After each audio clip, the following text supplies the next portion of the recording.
آج کچھ اہم چیزیں آپ کے سامنے رکھنا چاہتا ہوں۔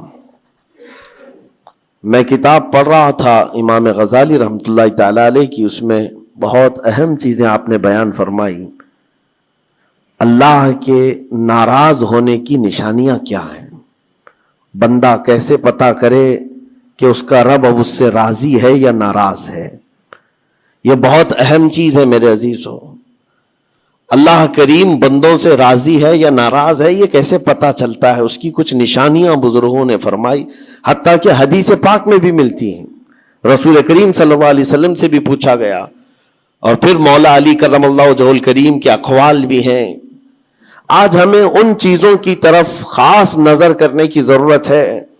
اگر وہ چیزیں پتہ چل جائے تو ہو سکتا ہے انسان اپنے آپ کی اصلاح کر لے اور اس میدان سے نکل آئے، کیونکہ غفلت میں کبھی ایسا ہوتا ہے کہ اسے لگ رہا ہے میں جو چل رہا ہوں صحیح چل رہا ہوں، سب تو ٹھیک ٹھاک ہے، لیکن بسا اوقات ایسا ہوتا ہے کہ وہ اتنے غلط راستے پر ہے کہ رب تعالیٰ کی ناراضگی اس کے ساتھ ہے۔ حدیث پاک میں اگر پوچھا گیا تو حدیث میں ایک لفظ سب سے زیادہ ہے، کئی حدیثیں ہیں۔ ابن ابی دنیا میں یہ حدیث منقول ہے، حضور پاک صلی اللہ علیہ وسلم نے فرمایا اللہ کے ناراض ہونے کی سب سے بڑی نشانی یہ ہے کہ جب تم میں سے سب سے برے لوگوں کو تم پر وہ حاکم بنا دے تو سمجھ لو کہ اللہ قوم سے ناراض ہے۔ برے لوگ، آج تو یہ تو لوگوں میں زبان زد ہو گیا ہے جملہ کہ حاکم جو ہوتے ہیں وہ گنڈے ہوتے ہیں، موالی ہوتے ہیں، جو سیاست میں جاتے حکومت کرتے ہیں وہ سب کے سب چھٹے ہوئے بدماشوں میں سے آتے ہیں۔ ایک طرح سے لوگوں میں ایک بات مشہور ہے، اور اس کو تو اب نارملی لیا جا رہا ہے۔ کوئی اچھا آدمی جاتا بھی ہے تو اس کو پوچھا جاتا ہے تجھے کیا ہو گیا کہ تو اس میدان میں آ گیا؟ حالانکہ یہ میدان اتنا بدنام ہوا ہے تو اس کو آپ نارملی نہ لیں، بلکہ رسول پاک صلی اللہ علیہ وسلم فرماتے اللہ کے ناراض ہونے کی یہ نشانی ہے۔ اور دوسری نشانی فرمایا کہ جب اللہ کریم ناراض ہوتا ہے تو بارشوں کو روک لیتا ہے، بے موسم بارش آنے لگتی ہے۔ اگر بغیر موسم کے الگ الگ انداز سے بارشیں آنے لگ جائیں تو سمجھ لو کہ رب تبارک و تعالیٰ کی غضب کی نشانی ہے اور اس کی ناراضگی کی نشانی۔ پھر تیسری چیز اسی حدیث میں یہ فرمایا گیا کہ رب تبارک و تعالیٰ لوگوں کے رزق سے برکت ختم کر دیتا ہے، اس کی ناراضگی کی یہ نشانی ہے۔ اب برکت ختم ہونے کے طریقے بہت سارے ہیں، اب اس کو میں آپ کو بتاتا ہوں، لیکن مجھے جو بات بہت اہم لگی اور دل پر لگی، مولا علی کرم اللہ وجہہ الکریم ایک بار بیٹھے ہوئے تھے، تسبیح پڑھ رہے تھے، ایک شخص آیا اور بہت بپھرا ہوا تھا، پریشان حال تھا۔ دروازہ کھٹکھٹایا، اندر آیا، مولا علی کرم اللہ وجہہ الکریم نے پوچھا کیا بات ہے، کیوں اتنا پریشان ہے؟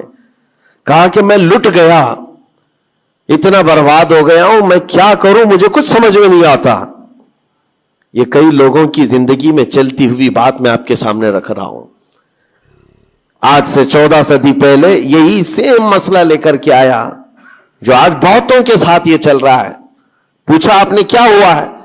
کہا اچھا خاصا میرا بزنس چلتا تھا، اچانک رک گیا۔ اچھی خاصی تجارت تھی، مال بہت آتا تھا، سب اچانک بند ہو گیا۔ اب تو پوزیشن یہ، حال یہ ہے کہ جس چیز میں ہاتھ لگاتا ہوں نقصان ہی ہوتا ہے۔ اور اس نے یہ بھی کہا کہ اگر میں سونے کو بھی ہاتھ لگاؤں تو ایسا لگتا ہے مٹی بن جائے گی، ساری چیزیں ختم ہو گئی ہیں۔ وہ رویا جا رہا تھا اور کہا کہ مجھے اس کا سبب نہیں پتا ہے، کیا ہو رہا ہے کیا نہیں ہے۔ مولا علی کرم اللہ وجہہ الکریم نے ایک ہی چیز فرمایا، کہا کہ میں تیرے سبب کو پہچان لیا، یہ جو چیزیں ہو رہی ہیں تیرے ساتھ میں تیرے سبب کو پہچان لیا۔ کہا کیا ہے؟ کہا کہ رب تبارک و تعالیٰ تجھ سے ناراض ہے ان گناہوں کی وجہ سے جو تو جان بوجھ کر کنٹینیو کرتا ہے، روزانہ جاری رکھا ہوا ہے۔ میرے عزیزو، لوگوں کے ہاں آج یہ سب چیزیں ہیں، لیکن وہ اس چیز کی طرف نہیں آتے کہ کون سے گناہ ان کے ساتھ چل رہے ہیں۔ جب بندہ گناہوں پر مصر ہو جاتا ہے، اصرار کا مطلب کنٹینیو کر رہا ہے، تو یہ نشانی ہے خاص طور پر مولا علی کرم اللہ وجہہ الکریم نے فرمایا کہ اس کا رب اس سے ناراض ہے، اللہ ناراض ہے، اس کو توبہ کی توفیق نہیں مل رہی ہے، اس کو باز آنے کا موقع نہیں مل رہا ہے۔ اس نے پوچھا کہ میں کیسے پتہ کروں کہ کون سے گناہ چل رہے ہیں اور کن گناہوں کی وجہ سے میرے رزق کی برکت ختم ہو رہی ہے؟ حضرت مولا علی کرم اللہ وجہہ الکریم نے فرمایا کہ تجھے پتہ ہے، احساس کرنا ہوگا، احتساب کرنا ہوگا، کچھ چیزیں ایسی ہیں جن کو تو روز کر رہا ہے، اگر فجر کی نماز کے لیے نہیں اٹھتا ہے، نماز نہیں ہوتی ہے تیری، تو یہ تو گناہ کبیرہ ہے، گناہ کبیرہ ہے، یہ زنا سے بڑھ کر کے گناہ ہے نماز کا ترک کرنا۔ تو یہ اگر تیری زندگی میں کنٹینیو جاری ہے تو گویا کہ تو حرام پر حرام، کبیرہ پر کبیرہ کرتا ہوا اس قدر اصرار کرتا جا رہا ہے، تو تیرے رزق کی برکت کہاں رہے گی؟ ختم ہو جائے گی۔ تیرے دل کے اندر اللہ تعالیٰ نے سختی پیدا کر دی ہے۔ میرے عزیزو، آج کے حالات میں اگر کوئی اس طرح کا معاملہ لے کر کے آئے، بابا کے پاس فوراً بھاگے گا کہ میرے روزی پر کسی نے بندش کر دی ہے، روک لگا دی ہے، کسی نے جادو ٹونا کر دیا ہے۔ اس کو اپنی فکر نہیں ہے کہ اس کے عمل کیا ہے، لیکن باباؤں کے پاس جانا ہے، کسی مولانا کے پاس جانا ہے، کسی عامل کے پاس جانا ہے۔ دکان میں اچھی تجارت چل رہی تھی، اچانک بند ہو گیا، اور بابا بھی یہ نہیں کہتے کہ توبہ کر لے تو صحیح ہو جائے گا، نہیں، وہ اس کے رشتہ داروں میں سے کسی نے بڑا کچھ کر دیا ہے، اس کو یہی سجیسٹ کیا جائے گا۔ اور یہ ایسا خطرناک ماحول ہے، میں دیکھ رہا ہوں، کوئی بھی اٹھ کر کے جاؤ کسی عامل کے پاس آپ جاؤ، کہا جائے گا کہ بڑا کچھ کیا ہے آپ کے ساتھ، بڑا کچھ کیا ہوا ہے، تمہاری روزی پہ بند باندھا ہوا ہے، تمہاری تجارت پر جو ہے روک لگائی گئی ہے۔ کون کیا ہے؟ تمہارے چاہنے والوں میں سے، رشتہ داروں میں سے، اور اس بندے کو رشتہ داروں کا دشمن بنایا جاتا ہے۔ وہ ہر ایک پر نظر رکھتا ہے، پھپھو نے کیا کہ ماموں نے کیا کہ چاچا نے کیا، فلاں نے کیا، سارے رشتہ داروں پر اس کی شک کی نظر ہے۔ یہ قطع رحمی کا ایک بہت بڑا مظہر اس کو بنایا جا رہا ہے۔ کتنے گھروں کو اس طرح باباؤں نے توڑ رکھا ہے، اور انجانے میں یہ دماغ میں یہی بیٹھا کر کے رکھا ہے کہ نہیں، میری روزی پر انہوں نے ہی بندش باندھی ہے۔ یقین کے ساتھ کسی کو نہیں معلوم، کاش یہ اگر اس کو بتائے ہوتے، یہ 99% جن کو تکلیفیں ہیں ان کی روزی کے معاملات، ان میں سے 99% کے حالات ایسے ہیں کہ فجر کی نماز نہیں پڑھتے۔ یہ کسی کو توفیق نہیں ہوتی، کسی بابا کو، کسی عامل کو، کہ ان کو تنبیہ کریں۔ فجر کی 2 رکعات رزق کے کئی دروازے کھول دیتی ہے۔ میرے آقا صلی اللہ علیہ وسلم کا فرمان ہے، اور تم بستر پر ٹانگ پھیلا ہے سوئے ہوئے ہو، اور پھر شام میں اٹھ کر بابا کے پاس جا کر کہتے ہو بندش ہے، کسی نے باندھ کے رکھا ہے، تم نے خود اپنے اعمال سے باندھا ہوا ہے۔ اور رب تبارک و تعالیٰ فرماتا ہے سورہ فاطر میں، ما یفتح اللہ للناس من رحمت فلا ممسک لها، اللہ اپنی رحمت سے جس کے لیے دروازے کھولتا ہے کوئی اسے بند نہیں کر سکتا۔ یہ رب کا فرمان سنا رہا ہوں، وما یمسک فلا مرسل له من بعدہ، اور اللہ فرماتا ہے جس کے لیے اللہ روک دے کوئی طاقت اسے کھول نہیں سکتی۔ اللہ نے اگر بند کر دیا ہے تو کوئی نہیں کھولے گا۔ اب یہ رب تبارک و تعالیٰ کس کے لیے بند کرتا ہے، کس کے لیے کھولتا ہے، یہ اس کی شان ہے۔ لیکن ساتھ میں ایک بات اور آپ کو بتا دوں، حضرت ابو سفیان ثوری رحمۃ اللہ تعالی علیہ، حضرت سفیان ثوری کا ایک قول ہے، قسوۃ القلوب عقوبۃ للعاصی، یہ گناہ کنٹینیو جو کر رہا ہے اس کی سزا کیا ہے؟ یہ اللہ تبارک و تعالیٰ کے ناراضگی کی نشانی، سزا کیا ہے؟ کچھ لوگوں کو ایسا لگتا ہے مجھے کچھ نہیں ہو رہا ہے، میرا گھر بار سب صحیح ہے، ٹھیک ٹھاک ہے، تو فرمایا اس کی پہلی سزا تو یہ ہے عقوبۃ قسوۃ القلوب، یعنی جو کنٹینیو گناہ کرتا ہے رب تعالیٰ اس کا دل پتھر کی طرح بناتا ہے، سخت ہو جاتا ہے اس کا دل، نہ رب تبارک و تعالیٰ کے نام پر اس کی کبھی آنکھیں بھیگتی ہوئی دکھتی ہیں، نہ عذاب قبر کا اسے خوف محسوس ہوتا ہے، نہ محشر کے دن کی فکر، نہ جہنم کے لپکتے ہوئے شعلوں سے اس کا دل دہلتا ہے، نہیں، دل سخت ہو گیا ہے۔ گناہوں پر جو بندہ کنٹینیو اصرار کرتا جاتا ہے اس کا دل سخت کر دیا جاتا ہے۔ یہ رب تبارک و تعالیٰ کے ناراض ہونے کی نشانی ہے، غضبناک ہونے کی نشانی ہے۔ اور ایک نشانی یہ فرمائی ہے، تابعین نے فرمایا کہ اگر بندے کو عبادت کرنے میں مزہ نہیں آتا تو سمجھ لو کہ رب تعالیٰ اس سے ناراض ہے، توفیق چھین لیا۔ نماز پڑھنے میں دل نہیں لگتا، اور اگر وہ نماز کی اذان کی آواز سن کر کے بھی لاپرواہی برتتا ہے تو فرمایا گیا یہ اس بات کی علامت ہے کہ اس کا رب اس سے راضی نہیں ہے۔ اور جس سے مولا راضی ہوتا ہے کڑاکے کی ٹھنڈیوں میں بھی اس کو بستر سے اٹھا کر اپنے دربار میں لاتا ہے۔ جس سے رب تبارک و تعالیٰ راضی ہے اس کو اپنے دربار میں لگائے رکھتا ہے، وہ رات ہو کہ دن ہو کہ صبح ہو کہ دوپہر ہو، وہ بندہ دوڑا ہوا رب تعالیٰ کے حضور پہنچ جاتا ہے۔ میرے عزیزو، اپنی اپنی فکر کریں ہم کس کیٹیگری میں چل رہے ہیں۔ کہیں ایسی زندگی نہیں گزر رہی ہے کہ ہمارا رب ہم سے راضی نہ ہو، ناراض ہو۔ پھر پوچھا گیا کہ اگر اللہ تبارک و تعالیٰ ناراض ہے تو پھر دولت کی ریل پیل گھر بار ساری چیزیں ہیں۔ فرمائے یہ بھی ایک نشانی اللہ کی ناراضگی کی کہ گناہ کنٹینیو ہونے کے باوجود اگر تمہارے مال میں کمی نہیں آ رہی ہے، روزانہ بڑھتا جا رہا ہے، تو خوف کھاؤ کہ اللہ بڑے عذاب کا تمہارے لیے تیاری فرما رہا ہے۔ آخرت میں تمہارا کوئی حصہ نہیں ہوگا، سب کچھ دنیا میں دے دیا جائے گا اور تمہارے لیے بڑے عذاب کی تیاری ہو رہی ہے۔ اگر گناہوں کی وجہ سے پکڑ نہیں ہوئی اور تمہارا مال اور یہ ساری چیزیں چل رہی ہیں تو یہ اس بات کی علامت ہے کہ بڑے عذاب کی تیاری ہے۔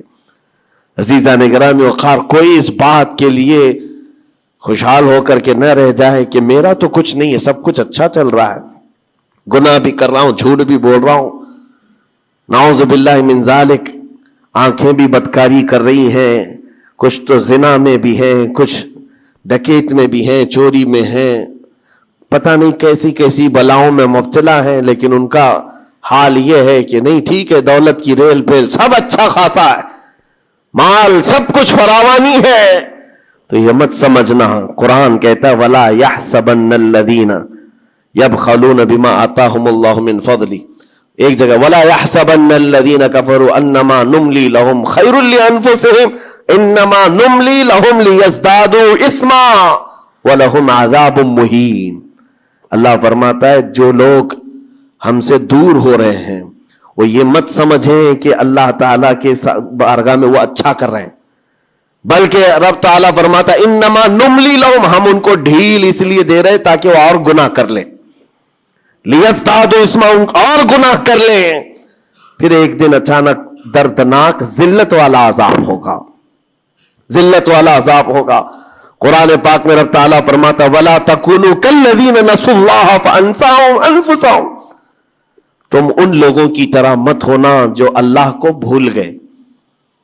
جو عبادت سے دور ہوتا ہے یہ اللہ کے غضب کی نشانی ہے، اللہ اس سے ناراض ہے۔ اگر عبادات میں نہیں آ پا رہا ہے، نمازیں اس کی کمپلیٹ نہیں ہو رہی ہیں تو اللہ ناراض ہے اس سے۔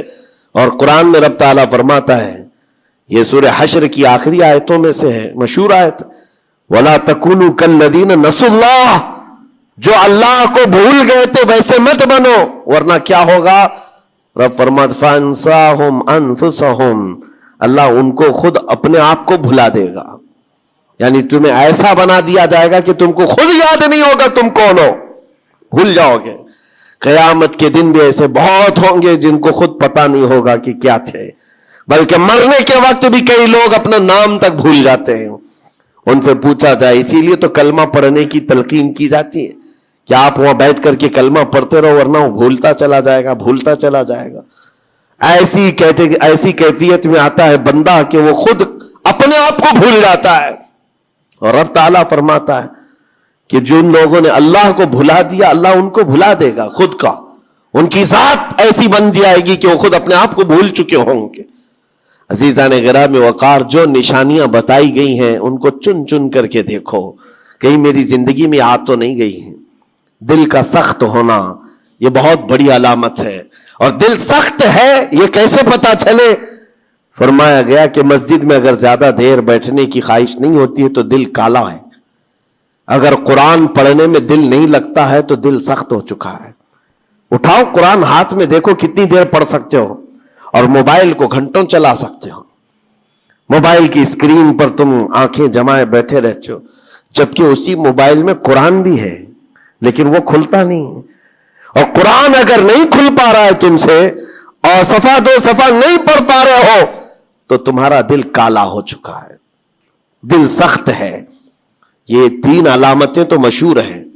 فرمائی گئی کہ اور تیسری بات یہ ہے کہ تمہارے جیب میں پیسے ہوں اور کوئی سائل اور فقیر آیا اور تم اس کے لیے صدقہ نہیں کر پا رہے ہو تو دل تمہارا پتھر ہو چکا ہے. یہ دل کے سختی کی علامت ہے. اور قسوۃ القلوب عقوبۃ للعاصی، یہ کہا گیا ہے دل کا سخت ہونا یہ تو رب کی طرف سے بہت بڑی سزا ہے، بہت بڑی سزا ہے. گنہگار کی سزا یہاں سے شروع ہوتی ہے. اور پھر آپ کو ایسا لگ رہا ہوگا کہ دل سخت ہو گیا ہے تو کیا ہوگا، اس کو ہلکے میں نہ لیں، ہلکے میں نہ لیں.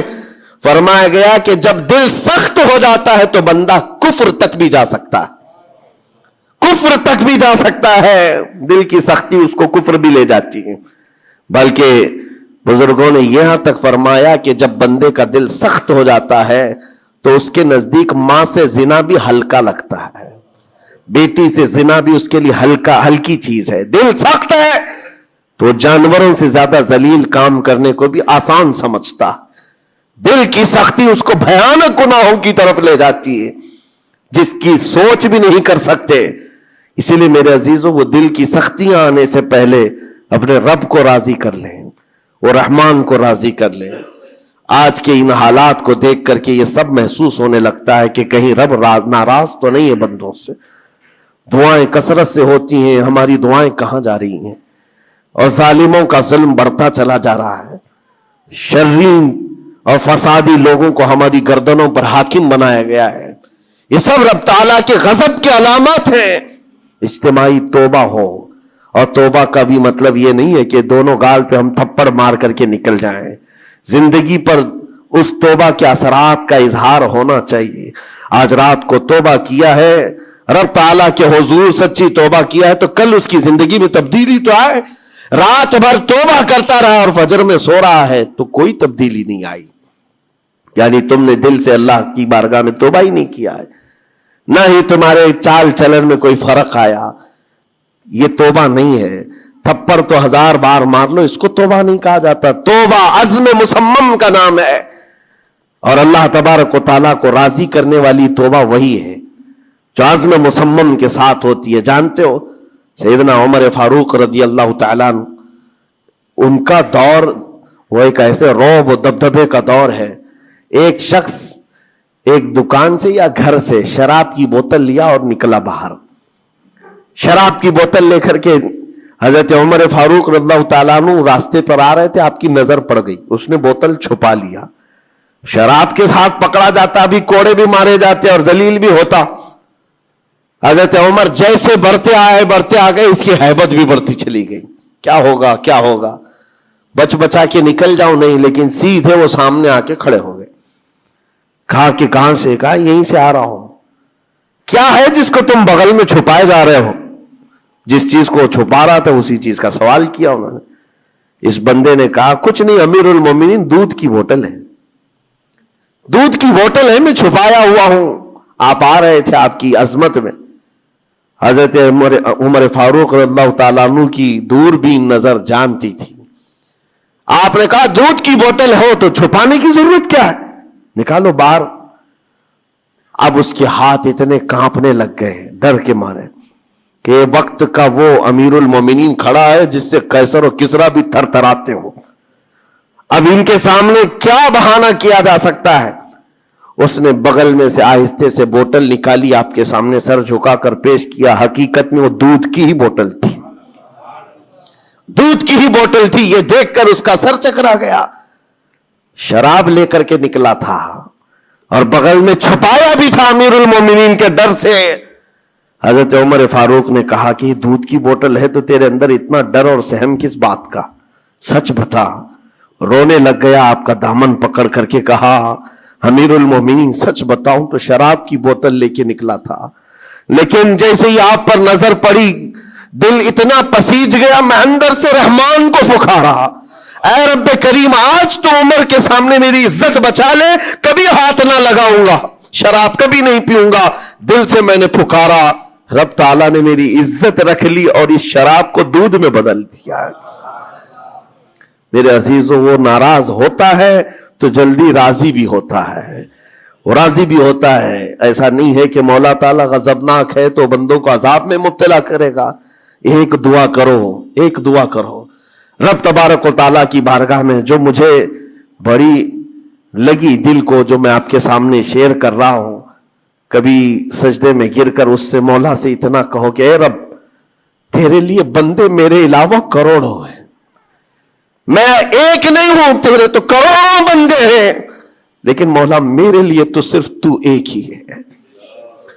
میرے لیے تو صرف ایک ہی ہے جس کے سامنے جھک کر میں مانگ سکتا ہوں. تجھ سے جو منہ چھپاؤں تو کروں کس کے سامنے. رب تبارک و تعالیٰ کو یہ ادا پسند آتی ہے, کیونکہ یہ قرآن پاک میں حضرت عیسیٰ علیہ السلام کے ضمن میں بیان کی گئی ہے.